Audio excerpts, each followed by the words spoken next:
जय भीम, जय संविधान, सप्रेम नमस्कार। आज बुधवार संविधानातील अनुच्छेदाच्या विश्लेषणाच्या उपक्रमात आपल्या सर्वांचं हार्दिक स्वागत। आणि ज्या दिवशी संविधानाच्या विश्लेषणाचा उपक्रम असतो त्या दिवशी आपण ठरल्याप्रमाणे जगातील महान तत्ववेत्ते आणि त्यांचं तत्वज्ञान या ठिकाणी आपण आपल्यासाठी सादर करतो। या सादर करण्याचा एक उद्देश आहे। तो उद्देश हा की ज्या देशामधील सर्वसामान्य जनता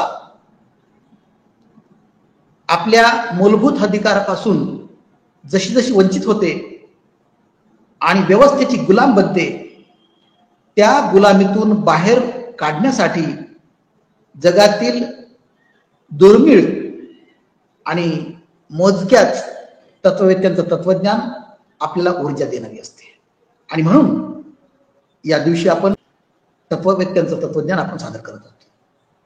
ज्या पद्धतीने आपण आज 4 भागापर्यंत, आजचा 4था भाग आहे, गेल्या 2 भागामध्ये आपण अमेरिकन राज्यक्रांतीचे जनक आणि तत्ववेत्ते महामानव थॉमस पेन आणि बेंजामिन फ्रँकलिन या 2 महामानवाचे तत्वज्ञान आपण या ठिकाणी समजून घेतलं। आणि आज आपण त्याच अमेरिकन राज्यक्रांतीचे जनक आणि संस्थापक असलेले आदरणीय थॉमस जेफरसन या महान तत्ववेत्त्याचं तत्वज्ञान मी आपल्या समोर सादर करतो।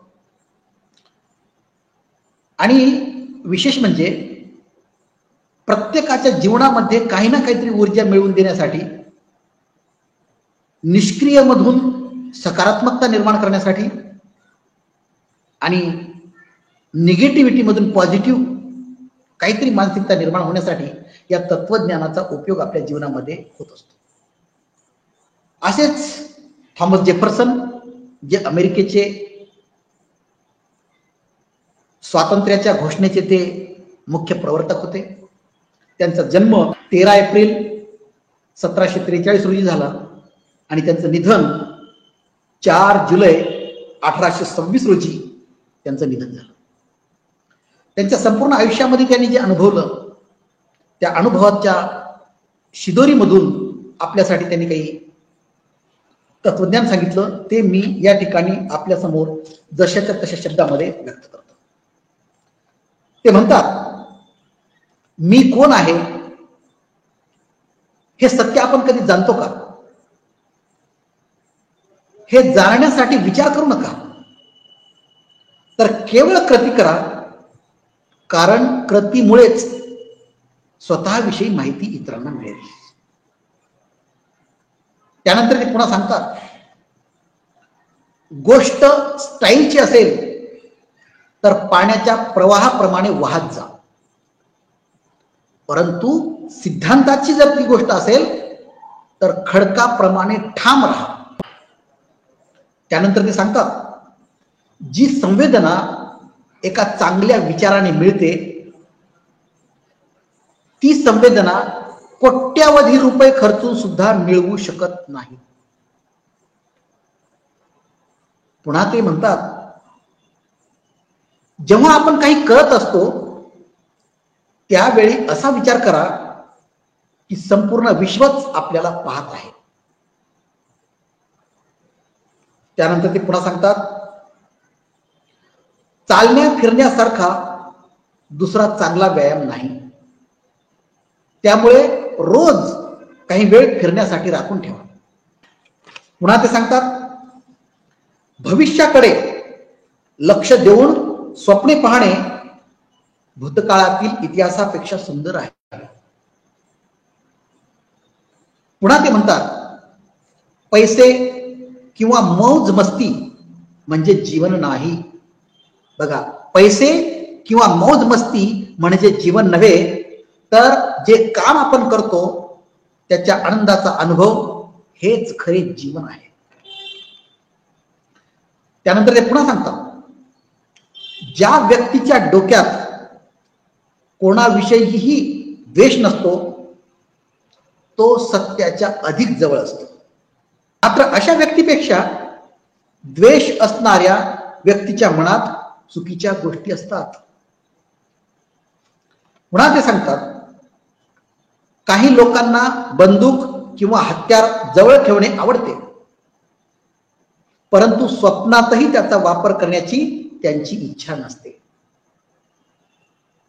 पुन्हा ते म्हणतात, जी व्यक्ती जेवढे अधिक जाणते तिला तेवढे अधिक जाणण्याची जिज्ञासा निर्माण होते. पुन्हा ते सांगतात, इतरांना मदत करणारी व्यक्ती प्रत्येकालाच चांगली वाटते. आणखी ते सांगतात, एका शूर व्यक्तीपेक्षा घाबरट व्यक्तीचीच भांडणे नेहमी होतात. इतिहास वाचल्यानंतर लक्षात येते की सरकार किती वाईट आहे. आणि त्यानंतर ते पुन्हा म्हणतात, प्रत्येकाशी विनम्रपणे वागा, परंतु काही लोक विनम्र असल्याचा देखावा करतात.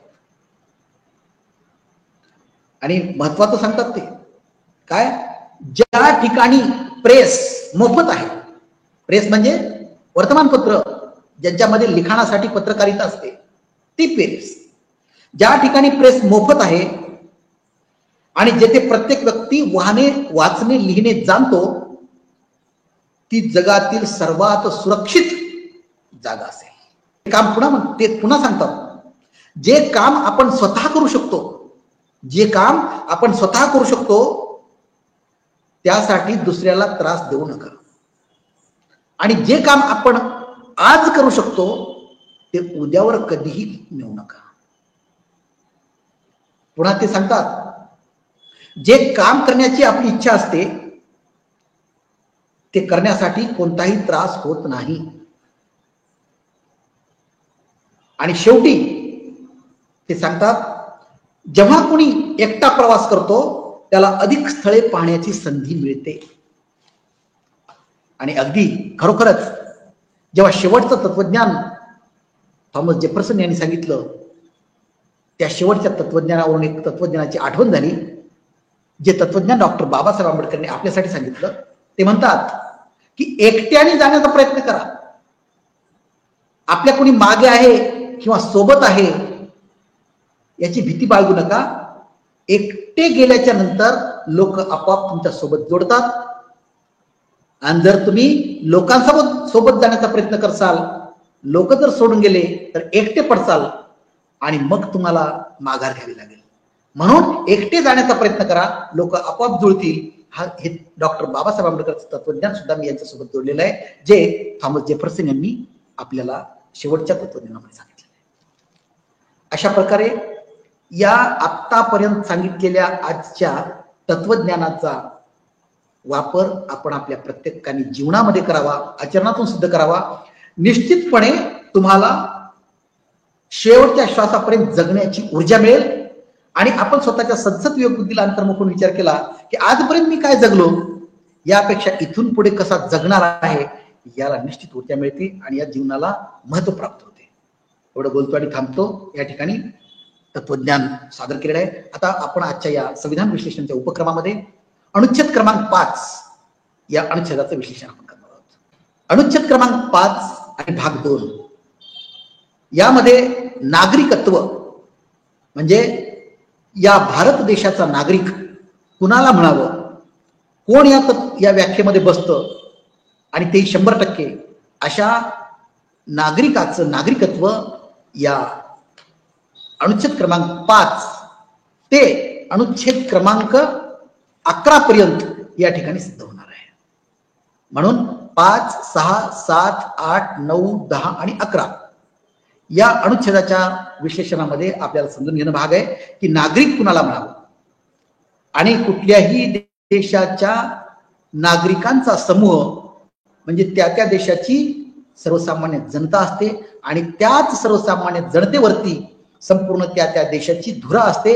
आणि तो जेवढ्या प्रमाणात जागृत असेल तेवढ्या प्रमाणामध्ये त्या देशाचा सगळ्याच दृष्टिकोनातून विकास होतो.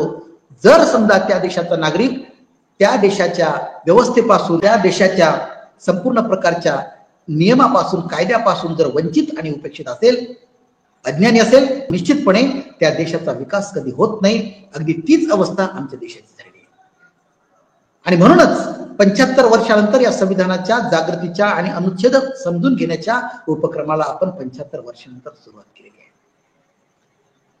तर मित्रहो, संपूर्ण सर्वसामान्य भारतीय नागरिकांनो, या संविधानाचा उपक्रम समजून घेत असताना आपण कोणत्या जातीचे आहोत हे डोक्यातून काढून टाका. आपण कुठल्या धर्माचे आहोत हेही डोक्यातून काढून टाका. केवळ आणि केवळ या भारताचा मी एक नागरिक आहे या नात्यानेच कमीत कमी संविधान उपक्रमाच्या दिवशी तरी अशी स्वतःला समजूत करा आणि या संविधानाला समजून घ्या. तेव्हा खऱ्या अर्थाने the symbol of knowledge of world जे आहेत डॉक्टर बाबासाहेब आंबेडकर, त्यांचं महत्व आपल्या हृदयाच्या सत्सत्य बुद्धीपर्यंत पोहोचल्याशिवाय राहणार नाही. आणि म्हणून आजच्या या संविधानाच्या अनुच्छेद क्रमांक 5 नुसार आपण याचं विश्लेषण करत आहोत.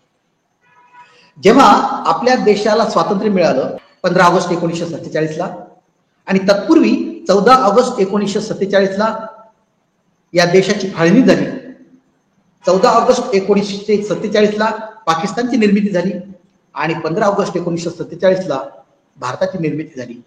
आणि या देशाच्या स्वातंत्र्याच्या नंतर जवळ 26 नोव्हेंबर 1949 रोजी या संविधानाची निर्मिती होऊन संविधान सभेला मसुदा समितीकडून डॉक्टर बाबासाहेब आंबेडकरांनी प्रदान केलं. आणि या संविधानाची अंमलबजावणी 26 जानेवारी 1950 पासून सुरुवात झाली. म्हणून 26 जानेवारी 1950 या दिवसापासून या देशाच्या नागरिकाचं नागरिकत्व या संविधानाच्या अंमलबजावणी दिनांकापासून सुरुवात झालेलं आहे. अनुच्छेद क्रमांक 5 च्या विश्लेषणाच्या माध्यमातून या देशाचा नागरिक कुणाला म्हणावं याविषयी अनुच्छेद क्रमांक 5 मध्ये स्पष्ट भूमिका दिलेली आहे. या अनुच्छेद क्रमांक 5 नुसार म्हणजे संविधानाच्या अंमलबजावणीच्या म्हणजे 26 जानेवारी 1950 पासून या देशाचं नागरिक कुणाला म्हणावं याविषयीचा स्पष्ट उल्लेख यामध्ये आहे. म्हणजेच देशाच्या स्वातंत्र्यानंतरच्या संविधानाच्या अंमलबजावणीच्या प्रारंभीचं नागरिकत्व, सुरुवातीचं नागरिकत्व कुणाला म्हणावं किंवा नागरिक कुणाला म्हणावं याविषयीचा स्पष्ट उल्लेख आहे. तर या ठिकाणी असं समजावं लागेल की या देशामध्ये जन्मलेली म्हणजे या देशाची जी काही सीमा आहे, भारताची जी काही सीमा आहे, त्या भूप्रदेशाच्या आतमध्ये जन्मलेली प्रत्येक व्यक्ती, मग ती स्त्री असेल, पुरुष असेल, तृतीयपंथी असेल, द्वितीयपंथी असेल, कुणीही व्यक्ती या देशाचा नागरिक असेल जी या संपूर्ण भारताच्या राज्यक्षेत्राच्या सीमेच्या आतमध्ये जन्मलेली प्रत्येक व्यक्ती. त्यानंतर एखादी व्यक्ती आहे आणि त्या व्यक्तीला जर तिचं नागरिकत्व सिद्ध करायचं असेल तर तिला तिच्या माता पित्यापैकी म्हणजे त्या व्यक्तीची माता किंवा त्या व्यक्तीचा पिता किंवा दोघेही, माता किंवा पिता दोघेही, या दोघांपैकी कुणीतरी म्हणजे माता किंवा पिता किंवा माता पिता यांच्यापैकी कुणीही या राज्यक्षेत्रात जर त्या व्यक्ती त्यांचा जन्म झालेला असेल भारताच्या भूप्रदेशामध्ये तर ती व्यक्ती सुद्धा या देशाचा नागरिक असेल. समजलं? म्हणजे केवळ व्यक्तीच नव्हे, एखाद्या व्यक्तीचा जन्म या देशात झालेला आहेच, परंतु एखाद्या व्यक्तीचा जन्म कुठेतरी झालेला आहे परंतु तिच्या मातेचा किंवा त्या व्यक्तीच्या पित्याचा जन्म या देशात झालेला आहे आणि तो या देशामध्ये राहतो, अशी प्रत्येक व्यक्ती या ठिकाणी भारताचा नागरिक म्हणून घोषित होईल, सिद्ध होईल. त्यानंतर 26 जानेवारी 1950 पासून जेव्हा या संविधानाची अंमलबजावणी सुरुवात झाली त्या अगोदर निदान 5 वर्ष म्हणजे 26 जानेवारी 1945 च्या नंतर 26 जानेवारी 1945 ते 26 जानेवारी 1950 या 5 वर्षाच्या काळामध्ये या देशामध्ये ती व्यक्ती जर राहिलेली असेल निदान, तर अशी व्यक्ती सुद्धा या देशाची नागरिक म्हणून संविधानानुसार सिद्ध होईल. म्हणजे नागरिकत्व सुरुवातीच्या काळामध्ये सिद्ध होण्यासाठी काय काय लागत होतं?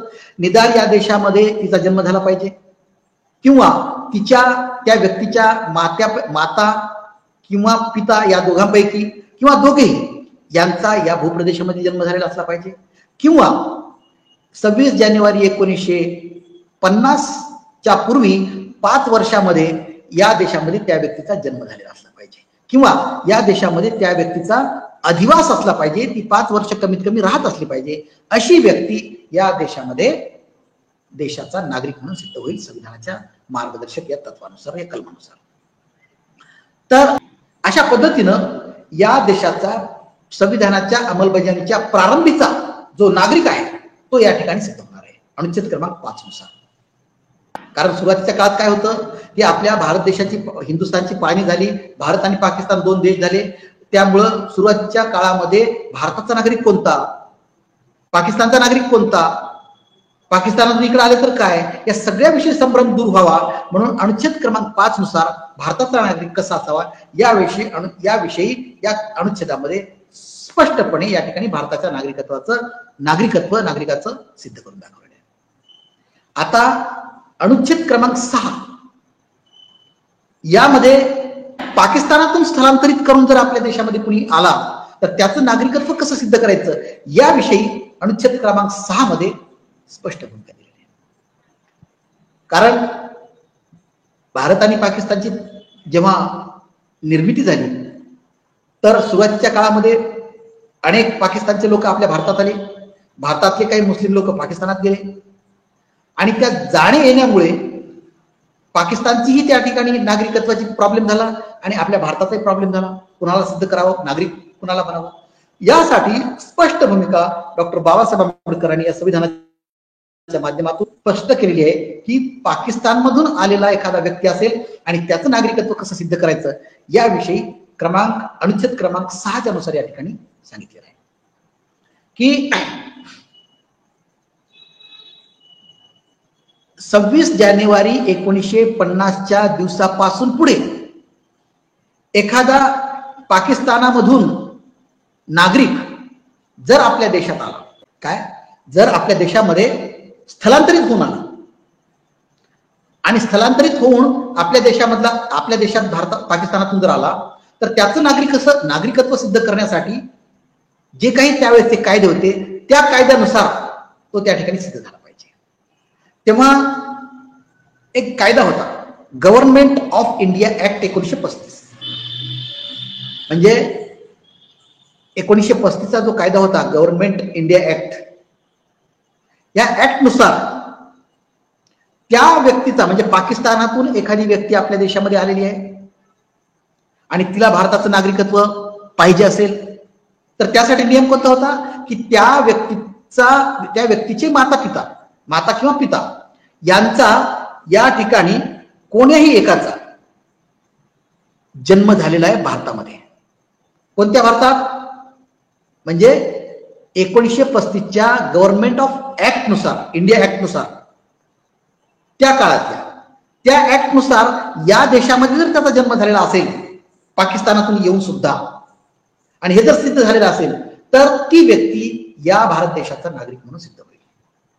पुन्हा एकदा सांगतो, एखाद्या नागरिकाला पाकिस्तानमध्ये नागरिकत्व स्वीकारलेलं आहे आणि त्याला आपल्या भारताचं नागरिकत्व स्वीकारून इथं कायमचं राहायचंय, नागरिकत्व घ्यायचंय, तर त्यासाठी ती व्यक्ती, म्हणजे ही फक्त सुरुवातीच्या काळातली आहे, ती व्यक्ती या देशामध्ये त्या व्यक्तीचा इंडिया ऍक्ट 1935 नुसार तिच्या माता पित्यापैकी कुणीतरी एक जण या कायद्यानुसार तिचा जन्म या देशात झालेला असला पाहिजे, या भारतात झालेला असला पाहिजे, तरच ती व्यक्ती या देशाचा नागरिक म्हणून सिद्ध होईल या अनुच्छेदानुसार. त्यानंतर 19 जुलै 1948 एक त्यावेळेसच्या या दिवशीच्या कायद्यानुसार त्या ठिकाणी एक मुदत ठेवलेली होती 19 जुलै 1948 पूर्वी जर त्याने स्थलांतर केलेले असेल आणि म्हणजे पाकिस्तानमधून भारतामध्ये त्यांनी जर 19 जुलै 1948 पूर्वी स्थलांतर केलेलं असेल तर अशा व्यक्तीला, आणि ती 19 जुलै 1948 नंतर आपल्या भारतामध्ये अधिवास करत असेल तर अशी व्यक्ती सुद्धा या भारताची नागरिक म्हणून सिद्ध होईल. म्हणजे या 6 अनुच्छेद क्रमांकानुसार हे सगळे नियम त्याला लागू आहेत. तिच्या माता पित्यापैकी कुणीतरी या देशामध्ये जन्म घेतलेला असला पाहिजे जी पाकिस्तानातून आली, आणि त्याचबरोबर 19 जुलै 1948 या दिवसापूर्वी त्याने स्थलांतरित केलेलं असलं पाहिजे, यानंतरच नाही, आणि ती या देशामध्ये अधिवास राहिलेली असली पाहिजे, म्हणजे वास्तव्य करून राहिलेली असली पाहिजे. अशीच व्यक्ती या देशामधला नागरिक म्हणून सिद्ध होईल जरी तो पाकिस्तानामधून स्थलांतरित करून आलेला असला तरी. त्यानंतर 19 जुलै 1948 पूर्वी या देशामध्ये त्यांनी स्थलांतरित केलेलं आहे पाकिस्तानातून, परंतु त्याने इंडिया डोमिनियन ऍक्ट होता, म्हणजे संविधानाच्या निर्मितीच्या अगोदर, म्हणजे 26 जानेवारी 1950 पर्यंत इंडिया डोमिनियन ऍक्ट या देशामध्ये चालू होता.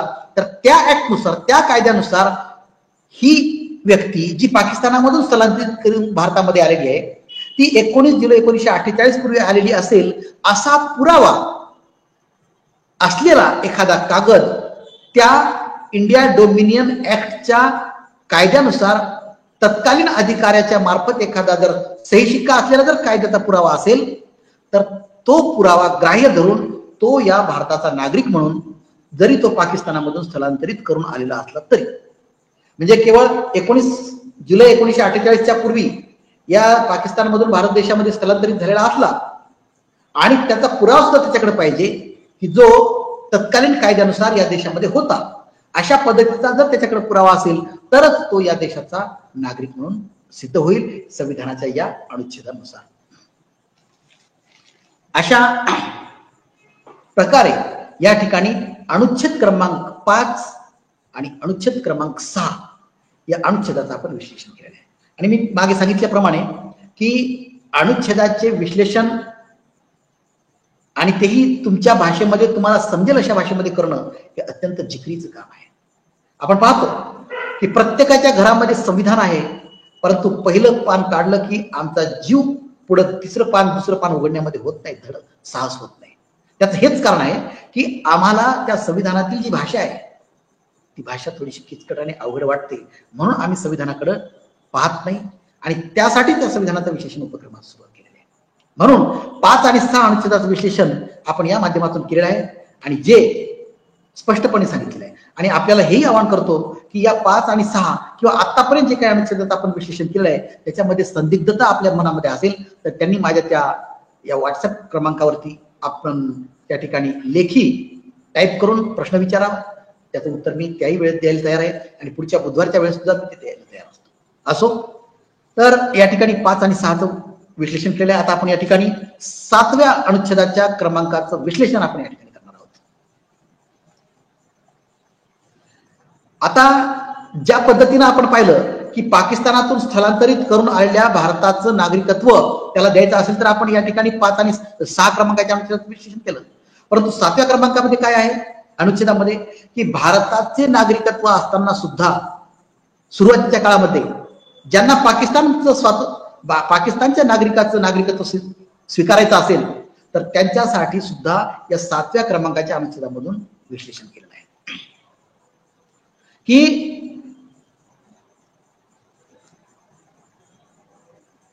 जी व्यक्ती पाकिस्तानमधून 1 मार्च 1947 रोजी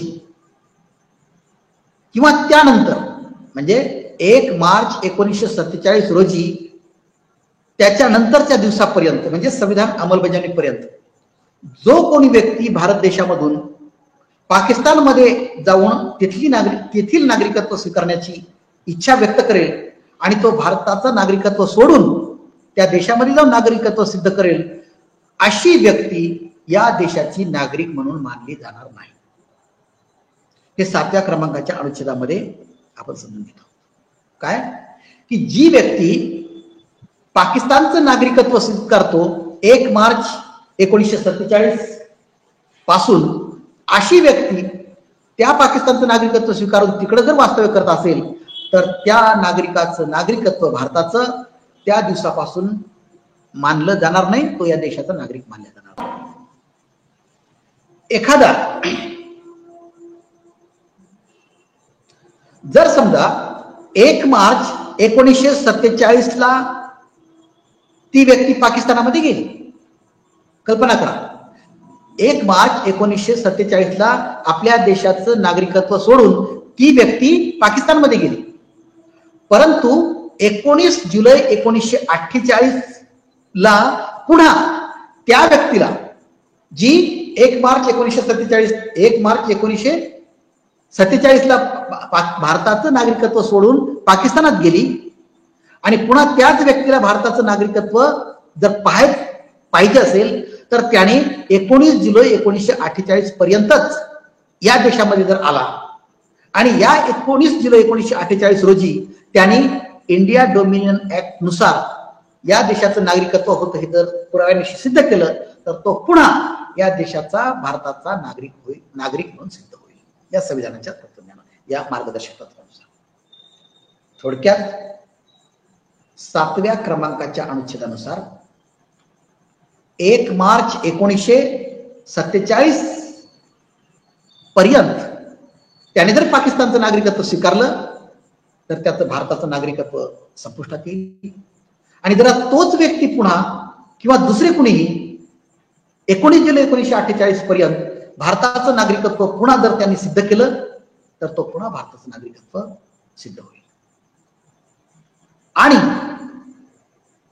6व्या अनुच्छेदानुसार पाकिस्तानामधून भारतामध्ये आलेला व्यक्ती हा 19 जुलै 1948 पर्यंत तो जर आला आणि त्यांनी India act government India act 1935च्या कायद्यानुसार तो जर या ठिकाणी सिद्ध केलं त्यांनी आपलं नागरिकत्व तर तो या देशाचा नागरिक असेल. अशा प्रकारे आपण 6व्या अनुच्छेदाचं विश्लेषण केलेलं आहे, 7व्याही अनुच्छेदाचं विश्लेषण केलेलं आहे आणि 5व्या तर केलेलं आहे. म्हणजे 5, 6 आणि 7 या 3 अनुच्छेदा ठिकाणी विश्लेषण केलेलं आहे अगदी स्पष्टपणे. म्हणून 5, 6, 7 या 3 अनुच्छेदाच्या विश्लेषणाच्या माध्यमातून आपण संविधानाचं महत्व समजून घेतो. हे का समजून घेतोय की हे जे 5 ते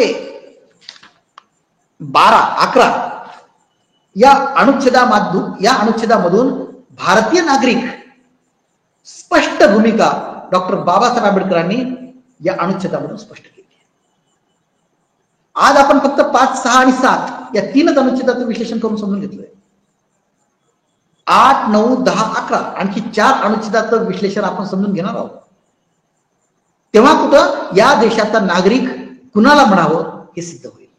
परंतु 5, 6, 7 या अनुच्छेदानुसार आपण आपल्या देशाच्या नागरिकत्वाचं काही भाग आपण समजून घेतलेला आहे. परंतु या अनुच्छेदाचं उल्लंघन सुद्धा 2019 मध्ये या भाजपच्या केंद्र सरकारनं त्यांच्या काळामध्ये संसदेने अमेंडमेंट केली, घटना दुरुस्ती केली. काय की या देशाचं नागरिकत्व तुम्हाला पुन्हा सिद्ध करावे लागेल. हे कशासाठी केलेलं आहे, कशासाठी सांगितलेलं आहे की अफगाणिस्तानमध्ये, बांगलादेशमध्ये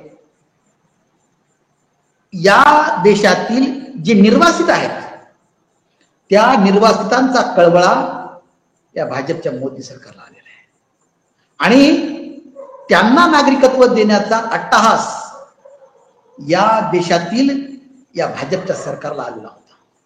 म्हणून त्यांना नागरिकत्व देण्यासाठी वोट बँकेच्या आकर्षणापोटी आणि जगामध्ये आपली प्रतिमा ही दाखवायची की आम्ही मानवतेचे कनवाळू आहोत, आम्ही जागतिक स्तरावरती मानवतावाद जोपासतो हे दाखविण्याचा अट्टहास आणि त्याच्या मागे वोट बँकेचं आकर्षण आणि त्याच्या मागे या